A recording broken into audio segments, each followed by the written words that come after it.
వేదిక రంగరించిన పెద్దలకు మరి ఈరోజు మన ఈ కార్యక్రమానికి ముఖ్య అతిథిగా విచ్చేసిన రాష్ట్ర మంత్రివర్యులు సత్యకుమార్ యాదవ్ గారికి, ఈ జిల్లా కలెక్టర్ చేతన్ గారికి, మన డివిజనల్ ఆర్డీఓ మహేష్ గారికి, అదే రకంగా మీలో ఒకడై మీతో పాటు మీ సమస్యలన్నీ చిన్నప్పటి నుంచి కలిసి పంచుకున్న మధుసూదన్ రెడ్డి గారికి, అదే రకంగా వేదిక అలంకరించిన పెద్దలకు, మన ముఖ్యంగా ఈ కార్యక్రమాన్ని సాధ్యం చేయడానికి ఈ కార్యక్రమాన్ని ముందుకు నడిపించడానికి వచ్చిన మన హ్యాండ్లూమ్ డిపార్ట్మెంట్ వారికి సహకరించిన పెద్దలకు, మరీ ముఖ్యంగా ముఖ్య అతిథులుగా ఇక్కడికి విచ్చేసిన చేనేత కార్మిక సోదర సోదరి మనందరికీ పేరు పేరు నమస్కారాలు తెలియజేస్తున్నాను. ఈరోజు 11వ చేనేత దినోత్సవానికి ఈరోజు మనమంతా ఇక్కడ ఈరోజు కలిసి మన ధర్మవరంలో జరగబోయే అభివృద్ధి కానీ చేనేత పరిశ్రమలో, దాంతోపాటు మనం పడుతున్న కష్టాలని ఒక చర్చా వేదికలాగా ఈరోజు ఇక్కడ పెట్టుకొని దాని గురించి మా ఇక్కడ రేపు పొద్దున జరగబోయే మంచి గురించి మీకు చెప్తూ, మరి దాంతోపాటు వచ్చే లబ్ధి ఏ రకంగా ఉంది ప్రతి చేనేత కార్మికుడికి ఈ కూటమి ప్రభుత్వం వచ్చిన తర్వాత గతంలో ఏ రకంగా లబ్ధి చెందారు, లేకుంటే ఇప్పుడు ఏ రకంగా డిఫరెంట్ గా మీ మీద ఆలోచన ఎంత దృష్టిలో పెట్టుకొని మేము ముందుకెళ్తున్నామనే విషయాన్ని పూర్తి స్థాయిలో ఇప్పుడు దాకా పెద్దలందరూ కూడా చెప్పడం జరిగింది. అందులో ముఖ్యంగా ఈ కూటమి ప్రభుత్వం వచ్చిన తర్వాత దాదాపు సంవత్సరం కావస్తుంది. వాస్తవంగా చెప్పాలంటే మన ధర్మవరంలో చేనేత కార్మికులందరూ కూడా ఎప్పుడెప్పుడు గతంలో నేతన్న నేస్తం వచ్చేది, ఇప్పుడు నేతన్న భరోసా మాకు ఎప్పుడు వస్తుంది, ఎప్పుడు ఈ కూటమి ప్రభుత్వం మాతో పాటు కలిసి మమ్మల్ని ముందుకు నడుపుతుందని చెప్పి మనం ఇన్ని రోజులు చూసిన రోజు దగ్గరికి వచ్చేసింది. నిన్న మనం చూసినట్లయితే మనకు ఐఎన్బిఆర్ మినిస్టర్ గారు బయటకు వచ్చి 25,000 రూపాయలు ప్రతి చేనేత కుటుంబానికి అందిస్తారని చెప్పిన తర్వాత వాస్తవంగా మీరు ఎట్లా ఫీల్ అయ్యారో నాకు తెలియదు, కానీ నాకైతే చాలా ఆనందం వేసింది. ఎందుకంటే గత వారం 10 రోజుల నుంచి మన టౌన్ అంతా కూడా మీ సమస్య మా బాధ్యత అని చెప్పని మినిస్టర్ గారు మరి మధుసూదన్ గారి సపోర్ట్ తో ఈరోజు ఆ కార్యక్రమాన్ని ముందుకు తీసుకెళ్తుంటే ఏ వార్డులోకి వెళ్ళినా మనం ముఖ్యంగా కనపడుతున్న సమస్య, చాలా మంది చేనేతలు అడుగుతున్న సమస్య ఏంటంటే ఈరోజు పెట్టుబడులకు మేము ఇబ్బంది పడుతున్నాం, మాకు ఎప్పుడు గవర్నమెంట్ నుంచి సహకారం అందుతుంది అని చెప్పి ప్రతి ఒక్కరూ అడిగిన పరిస్థితి. ఎక్కడికి వెళ్ళినా మన మినిస్టర్ గారు మన టౌన్ లో పాదయాత్ర చేసినప్పుడు కూడా చాలా మంది చేనేతలు ముందరికి వచ్చి, సార్ మాకు ఈ సమస్య ఉంది, దయచేసి మా సమస్యను పైదాకా తీసుకెళ్ళండి, పైకి వినిపించి మాకు అందించాల్సిన సహకారాన్ని మాకు అందేలాగా చేయండి అని చెప్పి వారందరూ కూడా వారి సమస్యను మొరపెట్టుకున్న పరిస్థితి. మరి ఇవన్నింటినీ కూడీకరించుకొని నిన్న జరిగిన మనకు కేబినెట్ లో కూడా దీని గురించి బ్రహ్మాండమైన డిస్కషన్ తో సార్ ద్వారా కూడా అన్నగారి ద్వారా కూడా ఆ సమస్యని పై వరకు చంద్రబాబు నాయుడు గారి వరకు కూడా తీసుకొని వెళ్లి దాన్ని సాధించుకొని తీసుకొచ్చామంటే ఖచ్చితంగా ఈ కూటమి ప్రభుత్వం మన చేనేతల మీద ఏ రకంగా చిత్తశుద్ధుందనే విషయాన్ని కూడా మనకు పూర్తి స్థాయిలో అర్థమవుతుంది. అన్నిటికంటే ముఖ్యంగా చాలా రోజుల నుంచి ఇంకా ఎదురు చూస్తున్నది ఏంటంటే 200 యూనిట్ల కరెంటు గురించి కూడా చాలా మంది ఈరోజు ఎదురు చూస్తున్నారు. ఈరోజు ఒక విషయాన్ని మనం గుర్తుపెట్టుకోవాలా, చాలా మంది దీని గురించి ఏ రకంగా ఒక విషయాన్ని మనం గుర్తుపెట్టుకోవాల్సిన విషయం ఏంటంటే ఈరోజు 200 యూనిట్ల పవర్ మనకు ఫ్రీగా ఇస్తున్నారంటే చాలా మందికి దీని వాల్యూ ఏంటనేది కూడా చాలా మంది అర్థం చేసుకోలేని పరిస్థితి ఉంది. ఈరోజు ఒక్కసారి అర్థం చేసుకోవాలి, నెలకు 200 యూనిట్లు కరెంటు ఫ్రీ అంటే దగ్గర 1,200 రూపాయలు, అంతేనా? 1,200 ఎంత వస్తుంది? 1,100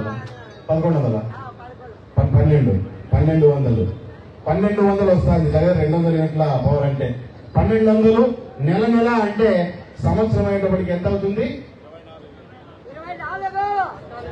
14,400 అంటే ప్రతి కుటుంబానికి ఈ 200 యూనిట్ కరెంటు సబ్సిడీ ఇవ్వడం వల్ల దగ్గర 14,000 రూపాయలు మన ఇంటికి ఈ కూటమి ప్రభుత్వం ద్వారా లబ్ధి చేకూరుతుందనే విషయాన్ని 10 విషయాన్ని దయచేసి అందరూ గుర్తుపెట్టుకోవాల్సిన అవసరం.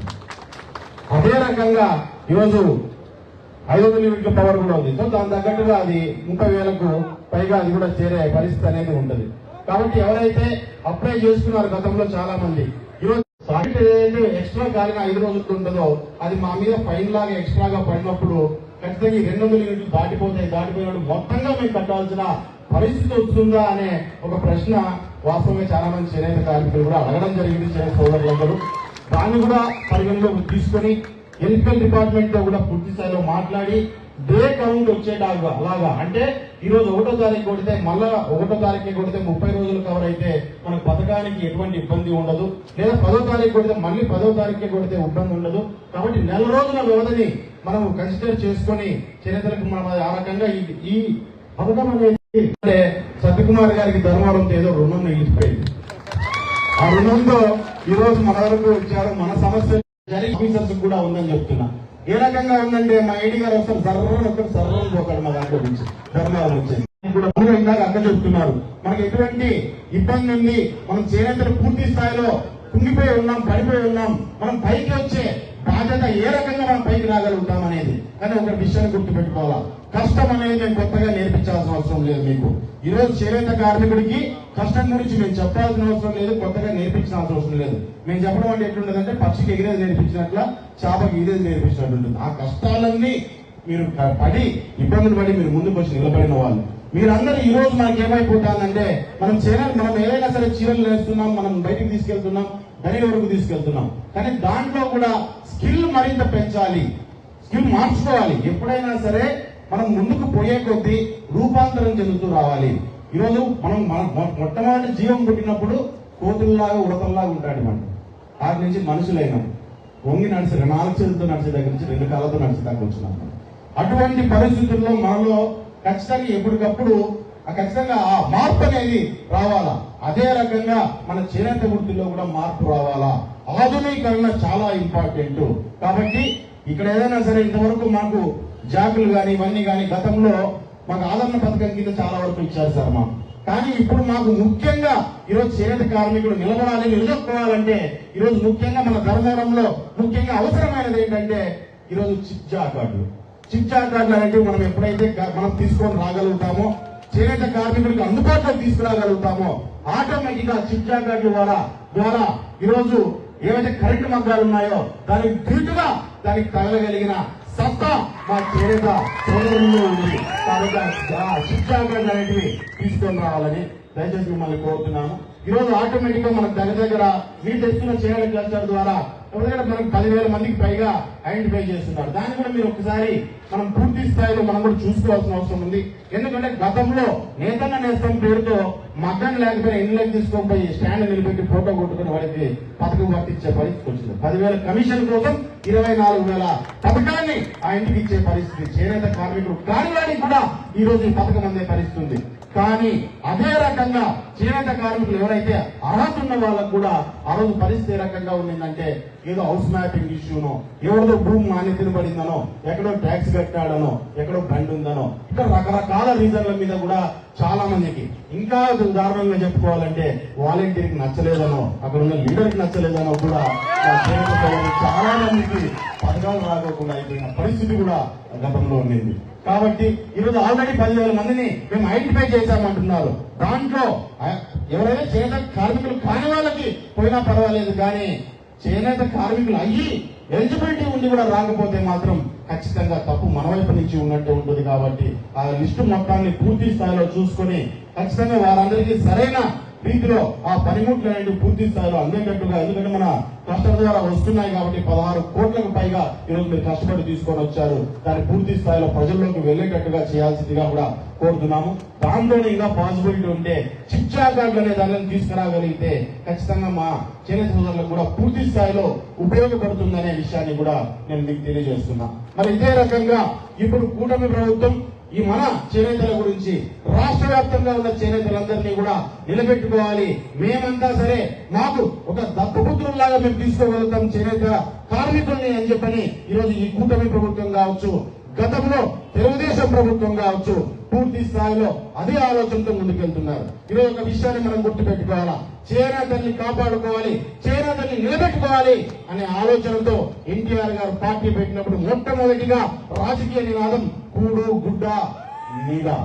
అందులో కూడు గుడ్డ అన్నప్పుడు గుడ్డ ఎక్కడి నుంచి రావాలంటే మా చేనేత సోదరుల్ని నిలబెట్టుకోవాలనే ఆలోచనతో ప్రతి ఒక్కరికి బట్టలు పూర్తి స్థాయిలో మనకు అందించాలని జనతా వస్త్రాల పేరుతో ఆ రోజు చేనేతల్ని ఆదుకున్న పరిస్థితి, మీ పనిని ప్రజల్లో తీసుకొచ్చిన పరిస్థితిని కూడా మనమంతా గుర్తు పెట్టుకోవాల్సిన అవసరం ఉందని మీకు అందరికీ నేను తెలియజేస్తున్నాను.